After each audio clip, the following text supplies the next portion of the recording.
बिस्मिल्लाहिर्रहमानिर्रहीम। ओके बेटा, स्टार्ट करते हैं। तो बेटा लास्ट क्लास के अंदर जो मैंने आप लोगों को एक लेक्चर सेंड किया था उसमें हम लोगों ने डिस्कस किया था काउंटिंग इक्वेशन के अंदर ट्रांजैक्शंस को कैसे रिकॉर्ड किया जाता है। ट्रांजैक्शंस को रिकॉर्ड करने के लिए assets is equal to liabilities plus owner equity, this is the counting equation. इस अकाउंटिंग इक्वेशन के अंदर बेटा अगर आपको दो चीजें गिवन हो, एसेट्स गिवन हो, लायबिलिटीज गिवन हो, और अगर आपने ऑनर इक्विटी फाइंड करनी हो तो हम वो भी फाइंड कर सकते हैं। फिर आपको ये बताया गया था उसके अंदर कि मैंने ये सिखाया था कि किस तरह से आपने ट्रांजैक्शंस को पास करना है। तो मुख्तलिफ किस्म की ट्रांजैक्शंस आपके सामने बताई गई थी और उसमें उसका बैलेंस कैसे करना था वो आपको बैलेंस करना सिखाया गया था। फॉर एग्जाम्पल ये कुछ ट्रांजैक्शन थी, ये मैं आपके साथ अभी शेयर कर दूंगा। ये वाली जो बुक जिसके अंदर से टॉपिक किया गया, ये बुक आपके साथ शेयर हो जाएगी। इस बुक में से सिर्फ यही टॉपिक करना है। इस बुक में से आपको जो पहले मैंने डेफिनेशन सिखाई थी, कैश बुक क्या होती है, डिस्काउंट क्या होता है, कैश डिस्काउंट क्या होता है, ट्रेड डिस्काउंट क्या होता है, उसकी डेफिनेशन वगैरह, और ये टॉपिक इसमें से करना है। बाकी आप लोगों के साथ मैंने मैनेजरियल अकाउंटिंग की एक बुक शेयर की होगी बेटा, मैनेजरियल अकाउंटिंग की बुक होगी आप लोगों के साथ शेयर की हुई। Yes sir. ठीक है। बाकी जो आज मैं आप लोगों के साथ अभी एक लिंक शेयर करूंगा अभी थोड़ा सा एक्सप्लेन करने के बाद। आप लोगों ने वो लिंक जो है वो नेक्स्ट क्लास में आपने देख के आना है। वो वीडियो लेक्चर है हमारा जो कि मैंने आज आपको पढ़ाना है, उसके अंदर वो रिकॉर्डेड लेक्चर होगा। वो लेक्चर आप लोगों ने सुन के आना है। उसमें आपको मैं बताऊंगा कि कॉस्ट अकाउंटिंग क्या होती है, कॉस्ट अकाउंटिंग के बेसिक कॉन्सेप्ट्स क्या हैं, सिर्फ डेफिनेशन वगैरह गिवन क्यों है। आपने सिर्फ उस लेक्चर को सुनना है। उसमें से जो चीज आपको नहीं समझ आएगी वो मैं आपको एक्सप्लेन करूंगा नेक्स्ट क्लास जब हम स्टार्ट करेंगे। तो लेकिन उससे पहले आपने उसको लाजमी सुनना है। अब आपको मैं सिर्फ इसके बारे में ओवरव्यू दे देता हूँ जो आप लोगों को मैंने लास्ट लेक्चर दिया था। फॉर एग्जांपल ये देखिए, ये आपके सामने एक क्वेश्चन है, ये उसकी कुछ ट्रांजैक्शंस गिवन की हुई हैं। अगर आपको अकाउंटिंग इक्वेशन के अंदर कुछ ट्रांजैक्शंस पास करने के लिए आती हैं तो आपने उसकी ट्रांजैक्शंस को ऐसे पास करना है। उस लेक्चर में मैंने आपको ये भी बताया था कि हर ट्रांजैक्शन के दो इफेक्ट होते हैं, यानी आपने उसको दो जगहों पर रिकॉर्ड करना है। अब यहाँ पे देखें, for example purchase furniture for cash ₹4000। ये मैं सेकंड, ये चले पहले एक पढ़ लेते हैं। Salman started business with ₹1 lakh. तो जब भी आपको अकाउंटिंग इक्वेशन के अंदर ट्रांजैक्शन पास करनी आएंगी तो ये फॉर्मेट होगा बेटा, assets is equal to liabilities plus owner equity. अगर कोई एसेट में इजाफा हो रहा है तो उस एसेट का नाम लिखते जाएं, अगर कोई लायबिलिटी में इजाफा हो रहा है तो लायबिलिटी का नाम लिखते जाएं, ऑनर इक्विटी में इजाफा हो रहा है तो ऑनर इक्विटी का नाम लिखते जाएं। उसके अंदर मैंने आपको ये भी बताया था कि उसमें जो एक्सपेंसेस और रेवेन्यू से रिलेटेड कोई ट्रांजैक्शन आती है उसको कहाँ रिकॉर्ड करते हैं,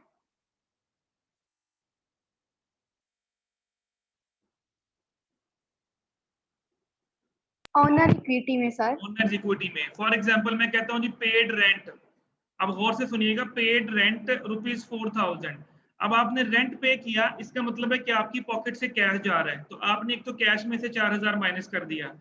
अब दूसरा उसको कहां से माइनस करना है, दूसरा उसको आपने ऑनर इक्विटी में से माइनस करना है। तो याद रखिएगा बेटा, रेवेन्यू और एक्सपेंसेस का जो डायरेक्ट इंपैक्ट जाता है वो किसके ऊपर जाता है, वो कैपिटल के ऊपर जाता है, ऑनर इक्विटी में जाता है।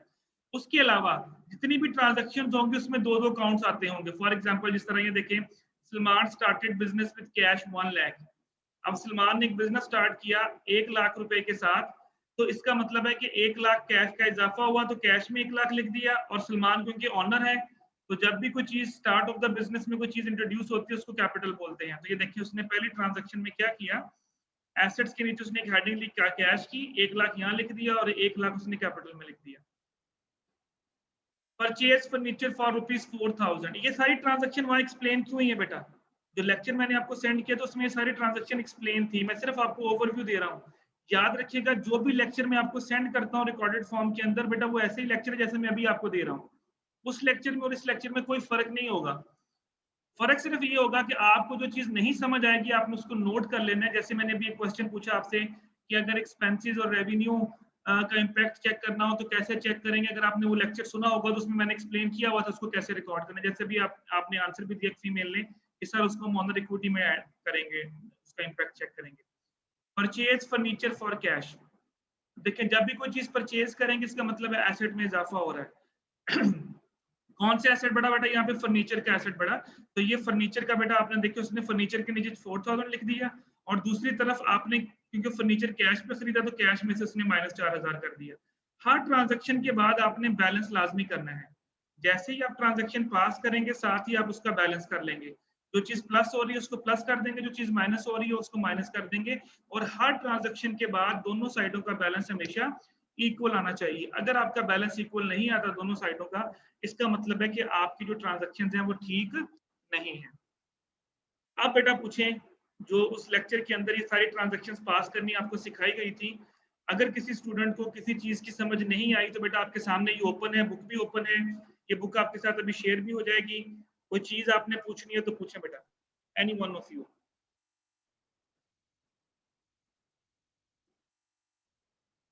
जी बेटा, any one from the class बेटा, any confusion regarding this lecture accounting equation. अच्छा, अकाउंटिंग इक्वेशन में आपको क्वेश्चन ऐसे भी आ सकता है। फॉर एग्जांपल मैं आपको छोटा सा एक क्वेश्चन दे देता हूँ, जो मैं कहता हूँ जी एसेट्स जो है वो आपके पास 45,000 के हैं, ऑनर इक्विटी जो है वो आपके पास फॉर एग्जांपल मैं कहता हूँ जी के 20,000 है, लाइबिलिटीज निकालें तो निकाल सकते हैं। Yes, sir. Yes, sir. Simple Sir, formula mine. होता है बेटा, जी बेटा, assets is equal to liability plus owner equity, ये फॉर्मूला है। इसमें जस्ट आपने डाटा पुट कर देना है। एसेट 45,000 है, लाइबिलिटीज आपने फाइंड आउट करनी है, प्लस ऑनर इक्विटी कितनी है 20,000। क्या करेंगे आप? यहाँ से 45,000 को माइनस हो जाएगा। ये 20,000 इधर प्लस हो रहा है, इधर आके 45,000 में से ये माइनस हो जाएगा, तो इसका मतलब 45,000 minus 20,000 is equal to liabilities. तो ये बेटा आपके पास कितना आ जाएगा 25,000 इज इक्वल। 25,000. तो इस तरह से छोटे छोटे क्वेश्चन भी आपको आ सकते हैं, क्योंकि आपको पता है कि लास्ट एग्जाम भी आपका एमसीक्यूज बेस्ड टाइप हुआ है, अभी जो आप लोगों ने पेपर दिए हैं तो अगर अभी भी पेपर आपके एमसीक्यूज बेस्ड हुआ तो इस तरह के छोटे छोटे क्वेश्चंस आपको मल्टीपल चॉइस क्वेश्चन में आ सकते हैं कि जी एसेट इतनी है, लाइबिलिटीज इतनी है, बताएं इक्विटी कितनी होगी, नीचे 4 ऑप्शन दी होंगी, आपने इस तरह से सॉल्व करके उस ऑप्शन को टिक करना होगा। अंडरस्टैंड बेटा? Yes, अच्छा, sir. मैं छोटा सा क्वेश्चन और लिखता हूँ। जी पूछे, कुछ पूछना चाह रहे हैं बेटा, पूछे।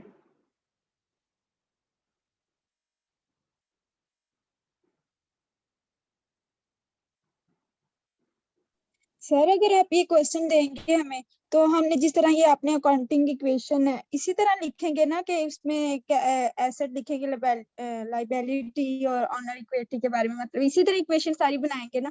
जी जी, जो जो देखिए, अगर बेटा ट्रांजैक्शन पास करनी आती है ना, ट्रांजैक्शन पास करनी है, जैसे इस तरह ये ट्रांजैक्शन गिवन थी, पेड फर्नीचर, परचेज फर्नीचर, ये जो आपके सामने क्वेश्चन ओपन है, अगर आपको क्वेश्चन इस तरह से आता है जिस तरह ये लिखा हुआ है, ये देखिए आपके सामने, सलमान स्टार्टेड बिजनेस, अगर ये ट्रांजैक्शन इस तरह से आती है, फिर आपने इसको ऐसे सॉल्व करना जैसे ये नीचे सॉल्व किया हुआ है, देखिए आपने हर ट्रांजैक्शन के बाद उसका बैलेंस करना है। लेकिन अगर मैं आपसे वैसे ही पूछ लूं कि जी एसेट की कीमत इतनी है, लाइबिलिटीज इतनी है, बताएं ऑनर इक्विटी, तो जैसे अभी मैंने सॉल्व किया तो वैसे आपने इसको सॉल्व करना है। ये जो मैंने नीचे क्वेश्चन ओपन किया, ये ट्रांजैक्शंस पास करनी है। देखिए इसके भी एंड पे जाके देखें, जब आखिरी ट्रांजैक्शन आपने पास किया तो फिर भी दोनों साइडों पे बैलेंस इक्वल आना चाहिए। देखें 1,06,500 के एसेट्स हैं, 6,000 की लाइबिलिटीज हैं, और ऑनर इक्विटी 1,05,000 की। इन दोनों को प्लस करें, देखिए दोनों तरफ 106500 आएगा। हर ट्रांजैक्शन के बाद जो बैलेंस होता है वो बेटा हमेशा दोनों साइडों पे इक्वल आना चाहिए, जैसे अभी हमने किया। अब देखिए आपने थोड़ी देर पहले भी मैंने क्वेश्चन सॉल्व किया, तो आपने ऑनर इक्विटी कितनी निकाली, सॉरी लाइबिलिटीज अभी आपने कितनी निकाली 25,000। अब आप दोनों साइडें प्लस करके देख लें, assets is equal to liabilities plus owner equity, देखिए बैलेंस इक्वल नहीं हो गया? एसेट्स थे 45,000 के, लाइबिलिटीज अभी आपने निकाली 25,000 की, जो भी मैंने सॉल्व की थोड़ी देर पहले, और ऑनर इक्विटी अभी आपके पास 20,000 की कीमत थी। अब देखिए दोनों साइडें प्लस करके देखें, तो आंसर शुड बी इक्वल, यानी एसेट्स जो होते हैं it should be equal to liabilities plus owner equity. अच्छा, मैं फॉर एग्जांपल एक क्वेश्चन देता हूं, अब देखिएगा, इफ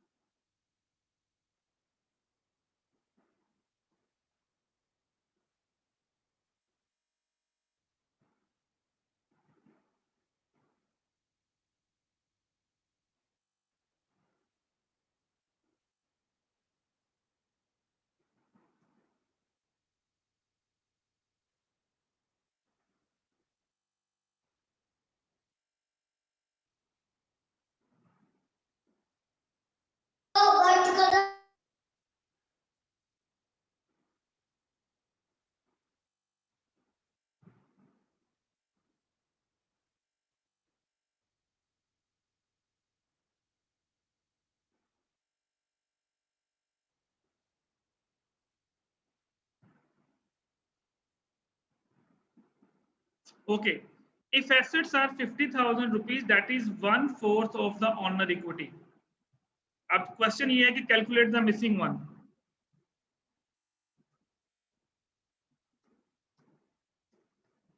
फॉर एग्जाम्पल ये क्वेश्चन है, calculate the missing item. If assets are 50,000, अब देखिए, अब आपने यहाँ पे अगेन वही इक्वेशन लिखनी है, assets is equal to liabilities plus owner equity. अब आपको एसेट्स उसने गिवन कर दिया 50,000. अब या तो लायबिलिटीज गिवन हो या ऑनर इक्विटी, दोनों में से कोई एक चीज गिवन हो तो फिर हम तीसरी निकाल सकते हैं. अब उसने सिर्फ इस क्वेश्चन में एक चीज दी है, एसेट्स, लेकिन अगर आप स्टेटमेंट को पढ़ें तो स्टेटमेंट में आपको ऑनर इक्विटी भी गिवन है. समझ आ रही? देखिए जरा ऑनर इक्विटी की. If assets are 50,000, that is 1/4 of the owner equity, जो कि ऑनर इक्विटी का चौथा हिस्सा है. तो इसका मतलब है कि ऑनर इक्विटी इस अमाउंट का कितने गुना होगी? चौथा हिस्सा सर. ये एसेट चौथा हिस्सा है तो ऑनर इक्विटी क्या होगी? 4 गुना ज्यादा होगी. इसका मतलब ये हुआ कि अगर आपने यहाँ से ऑनर इक्विटी निकालनी हो तो ऑनर इक्विटी कितनी बनेगी? ऐसे ही है. अब देखें, अगर मैं यहाँ पे लिखूं +2 लाख, अब देखें यहाँ से लायबिलिटीज निकाल सकते हैं आप? Yes sir. तो कहने का मतलब बेटा आपका ये है कि assets is equal to liabilities plus owner equity में से कोई भी आपको दो वैल्यूज गिवन की जा सकती हैं. दो वैल्यू हमेशा गिवन होगी, थर्ड फिर निकाल सकते हैं. एक वैल्यू की बेस के ऊपर आप वैल्यू कैलकुलेट नहीं कर सकते. तो अब उसने देखिए, उसने बोला if assets are 50,000 rupees, that is 1/4 of the owner equity, जो कि ऑनर इक्विटी का चौथा हिस्सा है. इसका मतलब है कि ऑनर इक्विटी 4 गुना ज्यादा होगी. तो मैंने क्या किया, 50,000 को 4 गुना कर लिया. अब ऑनर इक्विटी 2 लाख आ गई, इसको प्लस माइनस करेंगे, आपके पास जो भी आंसर आएगा वो आपके पास लायबिलिटीज का आंसर आ जाएगा. गॉट इट बेटा? समझ आ गई? Yes sir. Yes sir. इस तरह से छोटी छोटी चीजें आपसे पूछी जा सकती हैं. सर ये तो माइनस में नहीं आ जाएगा? चलें, वो तो मैंने बेटा वैल्यू ज़ूम की थी ना, इसलिए माइनस में आ गया. मैंने तो जस्ट अपनी तरफ से वैल्यू लिखी थी, लेकिन आपको फिगर्स ऐसी आएंगी कि जिसमें नेगेटिव नहीं आएगा आंसर. अगर 1/4 हमें करना है तो इसका 12.5 बन जाएगा ना वैसे 12,500. 1/4 नहीं, 1/4 किसका 12.5? बेटा मैंने बोला कि जो आपको एसेट्स गिवन है वो ऑनर इक्विटी का चौथा हिस्सा है. हाँ जी. चौथा हिस्सा है तो फिर ऑनर इक्विटी 4 गुना ज्यादा होगी ना. वो 50,000 चौथा हिस्सा, 2 लाख का चौथा हिस्सा क्या बनेगा? निकाल के देखो, 2 लाख को 4 हिस्सों में तकसीम करो, 50,000 50,000 ही बनेगा ना. तो क्वेश्चन को इस तरह किया गया था. ठीक है. हाँ, मतलब वो इसको इसका चौथा हिस्सा कुछ नहीं करना, उसने ऑनर इक्विटी का आपको हिंट दिया था. इस तरह से मैंने कहा आपको आ सकता है. ओके, ये तो था बेटा थोड़ा सा जो क्लास मैंने आप लोगों के साथ शेयर की. अब जो हमारा जो क्लास होगी बेटा, वो ये हमारा जो बेसिक कॉन्सेप्ट थे वो यहाँ पे कंप्लीट हो चुके हैं, क्योंकि हमारा बेटा जो सब्जेक्ट का मेन टाइटल है वो है कॉस्ट एंड मैनेजरियल अकाउंटिंग. तो अब से जितनी भी हमारी क्लासेस होंगी वो सारी की सारी कॉस्ट अकाउंटिंग से रिलेटेड होंगी, मैनेजरियल अकाउंटिंग से रिलेटेड होंगी. कॉस्ट अकाउंटिंग क्या होती है, कॉस्ट अकाउंटिंग के बेसिक कॉन्सेप्ट्स क्या होते हैं, इसके ऊपर जो लेक्चर है वो अभी आपके साथ मैं शेयर करूंगा. उसके ऊपर कंप्लीट लेक्चर मैंने गिवन किया हुआ है, बट मैं आपके साथ बुक शो करता हूँ अभी आपके सामने, इसके अंदर से हम पढ़ेंगे. ये बुक मैंने आप लोगों के साथ शेयर की भी हुई है. ये बेटा मेन बुक है जो हमने फॉलो करनी है. जब भी आपके सामने ओपन होगी ये वाली जो बुक है, ये मैं अभी आपके साथ शेयर कर रहा हूँ इसको.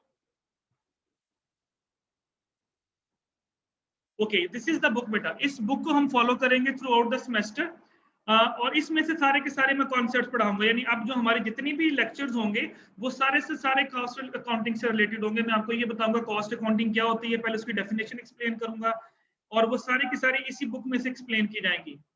ये आपका ये पहला ये यहाँ से स्टार्ट होगा इंट्रोडक्शन से. तो अभी मैं आप लोगों के साथ एक लिंक शेयर करूंगा, एक लेक्चर शेयर करूंगा जो कि मैंने मॉर्निंग क्लास के साथ भी शेयर किया है, क्योंकि दोनों का कोर्स आप लोगों का सेम है. उनको भी आज यही लेक्चर दिया गया है जो भी आप लोगों के साथ मैंने शेयर किया है, करना है अभी. उस क्लास के अंदर सिर्फ और सिर्फ इनकी डेफिनेशन को एक्सप्लेन किया गया. कॉस्ट अकाउंटिंग क्या होती है, कॉस्ट अकाउंटिंग के ऑब्जेक्टिव्स क्या होते हैं, एलिमेंट्स ऑफ कॉस्ट क्या होते हैं, कॉस्ट के अंदर एलिमेंट्स ऑफ कॉस्ट के अंदर क्लासिफिकेशन ऑफ कॉस्ट क्या होती है, डायरेक्ट कॉस्ट क्या है, इनडायरेक्ट कॉस्ट क्या है, आप लोगों ने ये काम करना है कि उस लेक्चर को आपने प्रॉपरली सुनना है और उस लेक्चर से रिलेटेड, वो सिर्फ थ्योरी के ऊपर है। इसके बाद जब न्यूमेरिकल स्टार्ट होंगे इसके अंदर, तो उसके ऊपर फिर अगेन मैं आपको न्यूमेरिकल वाला भी लेक्चर शेयर करूंगा। तो रमजान के अंदर बेटा ये तरीकाकार होगा मेरा, जो मैंने भी आपके सामने आपको बताया कि